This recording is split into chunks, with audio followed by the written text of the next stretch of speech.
তাহলে আজকের ক্লাস শুরু করছে। আজকের বিষয়টি হলো শর্তমূলক প্রমাণ। তো আমরা আগে দেখে নিই যে পরীক্ষাতে কোশ্চেনটি কিভাবে আসে। পরীক্ষাতে প্রশ্নটি থাকবে শর্তমূলক প্রমাণের স্বরূপ ব্যাখ্যা করো। এটা থাকতেও পারে, নাও পারে, এটা লিখিত প্রশ্ন। তার পরবর্তীতে যেটা মেন প্রশ্ন সেটা হলো নিচের যুক্তিটির বৈধতার শর্তমূলক প্রমাণ গঠন করো। অর্থাৎ এইটা হচ্ছে মেন শব্দ, শর্তমূলক প্রমাণ। এর আগের ক্লাসে আমরা দেখেছিলাম পরোক্ষমূলক প্রমাণ, এটা হচ্ছে শর্তমূলক প্রমাণ। লজিকের চেহারা সবগুলো দেখতে একই রকম, কিন্তু এই প্রমাণ কোনটা করতে বলেছে তার উপর নির্ভর করে আমাদের ক্যালকুলেশন করতে হয়। তো এখন শর্তমূলক প্রমাণ গঠন করার জন্য আমাদের দুইটা জিনিস লক্ষ্য করতে হবে। সর্বপ্রথমেই এই লজিকটিকে দেখতে হবে যে সিদ্ধান্তটি প্রাকল্পিক আছে কিনা। যদি সিদ্ধান্ত প্রাকল্পিক থাকে, অর্থাৎ প্রাকল্পিক বলতে বোঝাচ্ছি ইমপ্লাইস আছে কিনা। এই ইমপ্লাসটাকে প্রাকল্পিক বলে। যখন অপেক্ষকগুলো পড়েছিলাম আমরা, মনে আছে যে সংযোগিক অপেক্ষক, বৈকল্পিক অপেক্ষক, প্রাকল্পিক অপেক্ষক, এই হলো সেই প্রাকল্পিক অপেক্ষক। অর্থাৎ ইমপ্লাইসকে আমরা প্রাকল্পিক অপেক্ষক বলে আখ্যায়িত করেছিলাম। তাহলে এটা হলো ইমপ্লাইস। যদি সিদ্ধান্তে ইমপ্লাইস থাকে তাহলে আজকের নিয়ম, আর যদি ইমপ্লাইস না থাকে অন্য কিছু থাকে যেমন ডট ভেল, সেই নিয়মটা আমরা পরবর্তী ক্লাসে শিখব। আচ্ছা, তো এখন এইরকম একটি লজিক দেওয়া থাকবে, বলবে বৈধতার একটি শর্তমূলক প্রমাণ গঠন করো, সেটা বলে একটি লজিক এরকম দিয়ে দিবে। এখন এই লজিকটার কিভাবে শর্তমূলক প্রমাণ গঠন করতে হবে আমরা আজকে দেখি। তো আমি লজিকটি ডবল তুলছি না, এখানে আমাদের ক্রমিক সংখ্যাগুলো দিতে হবে 1, 2। এখন প্রথম কাজটি হলো এই যে সিদ্ধান্তটি প্রাকল্পিক আছে, এই প্রাকল্পিক থাকার কারণে এই সিদ্ধান্তটাকে আমরা দুই ভাগে ভাগ করে নিব। অর্থাৎ প্রাকল্পিকের যেটা পূর্বক আছে, এই পূর্বকটা পরবর্তী আশ্রয়বাক্য হিসাবে লিপিবদ্ধ করতে হবে এবং ডান পাশে এসে এই অনুকটাকে পুনরায় আবারও সিদ্ধান্ত আকারে লিপিবদ্ধ করতে হবে। আমি আবারও বলছি, ইমপ্লাসের আগে যে পূর্বকটা আছে, এই পূর্বকটা পরবর্তী আশ্রয়বাক্য হিসাবে চলে আসবে এবং অনুকটা পরবর্তী সিদ্ধান্ত হিসাবে আসবে এবং এখানে লিখে দিতে হবে এটা হলো সিপি, কন্ডিশনাল প্রুফ। আমরা যে নিয়মে ভাঙলাম এই লাইনটা, সেটা হলো সিপি, কন্ডিশনাল প্রুফ। আচ্ছা, এখন এই তো আমাদের এই সাধারণ নিয়ম, অর্থাৎ অনুমান বিধি এবং প্রতিস্থাপন বিধিমালা প্রয়োগ করে এখান থেকে ক্যালকুলেশন করে এই যে দুইটা সিদ্ধান্ত আছে এর মধ্যে সর্বশেষ যে সিদ্ধান্ত, এটা আমাদের প্রমাণ করতে হবে। এখন যারা সূত্র বোঝো, ক্যালকুলেশন করতে পারো, তারা পারবে, আর যারা সূত্র বোঝে না তারা তো ক্যালকুলেশন করতে পারবে না। তো এজন্য আমি বারবারই বলে দিচ্ছি যে আগের অনুমান বিধি এবং প্রতিস্থাপন বিধির সূত্রগুলো ভালো করে আয়ত্ত করতে হবে। ঠিক আছে, চলো ক্যালকুলেশনে চলে যাই। এখন পরবর্তী লাইনে কি করতে হবে, এই এটা সিঙ্গেল আছে, এই এর সাথে এটা আমাদের পি তৈরি করতে হবে। এফটা কিন্তু এখানে আছে, এই এফ এর কাছে আসতে হলে আমাদের দরকার ডি ভ্যাল ই। এখন এই ডি ভ্যাল ই এর জন্য দরকার ডি, আর ডিটা আছে এখানে। অর্থাৎ এই লজিকের প্যাচগুলো এটা যে তোমার যেটা প্রয়োজন সেগুলো লুকায়িত থাকবে। এখন এই যে সিঙ্গেল একটা উপাদান আমরা পেয়ে গেলাম এ, এই এটা দিয়ে এটা এডিশন করে এ ভ্যাল বিটা নিব, অর্থাৎ এ ভ্যাল বি।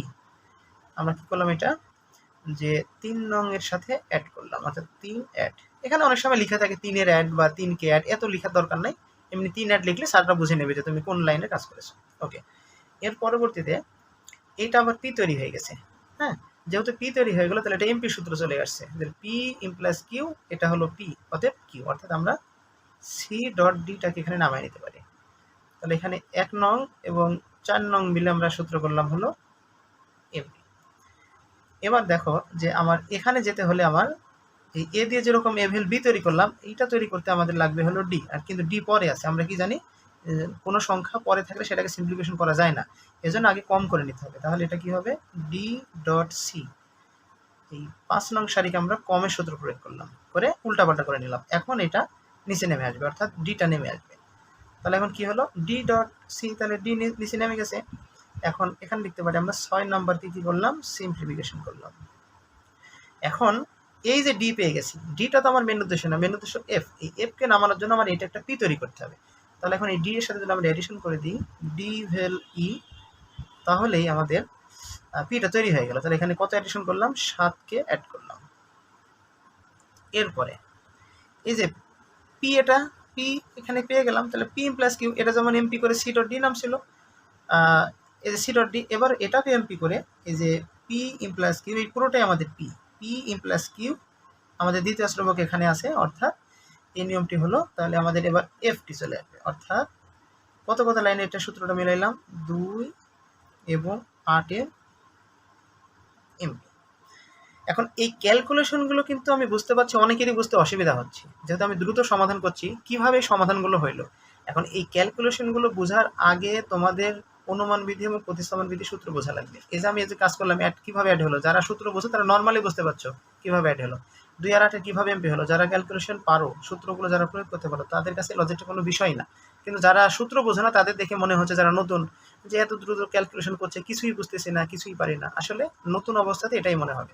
তারপরেও যদি তোমাদের কোনো সমস্যা থেকে থাকে, যদি মনে হয় যে কোথায় কি প্রবলেম হচ্ছে, আমাকে একটু জানাবে কমেন্টস বক্সে, তাহলে আমি সেটা বোঝায় দেওয়ার জন্য পরবর্তী ক্লাস দেবো। আচ্ছা, এখন কি আমাদের কি বলেছিলাম, সর্বশেষ সিদ্ধান্ত প্রমাণ করতে হবে। এই যে প্রমাণ হয়ে গেছে, অর্থাৎ এটাই আমাদের proof। এই হলো মূল বিষয়, প্রমাণিত। এখন আমরা এই লজিকটা কি করলাম, আমি আরেকবার রিপিট করছি, পুরো লজিকটা এটা ছিল মেন লজিক। আমাদের এই 2 নং সারি পর্যন্ত ছিল মেন লজিক। আমরা কি করলাম, এখান থেকে 2 ভাগে ভাগ করলাম, সিদ্ধান্ত প্রাকল্প ব্যবহার করে ভাগ করে নিয়ে এটা পূর্বক লিখলাম, এটা অনুক লিখলাম সিদ্ধান্ত আকারে। তার পরবর্তীতে ক্যালকুলেশন করে একদম সর্বশেষ লাইনে এসে এফ প্রমাণিত হলো, অর্থাৎ এটাই হচ্ছে আমাদের সঠিক উত্তর।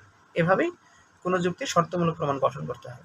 আর পরবর্তী ক্লাসে এই যে আমরা দেখব যে এখানে যদি ডট মানে যদি ইমপ্লাস না থেকে অন্য কিছু থাকে, যেমন ডট থাকতে পারে, ভেল থাকতে পারে, সমমান থাকতে পারে, তাহলে এই লজিকটা কীভাবে সমাধান করতে হবে, ওই লজিকের সমাধানের নিয়মটা আলাদা, ওইটাকে বলা হয় শক্তিশালী বিধি। পরবর্তী ক্লাসে আমরা এটা দেখব। তো ঠিক আছে, আজকে এ পর্যন্তই। ক্লাসগুলো ভালো করে সবগুলো দেখো এবং পড়াশোনা করো।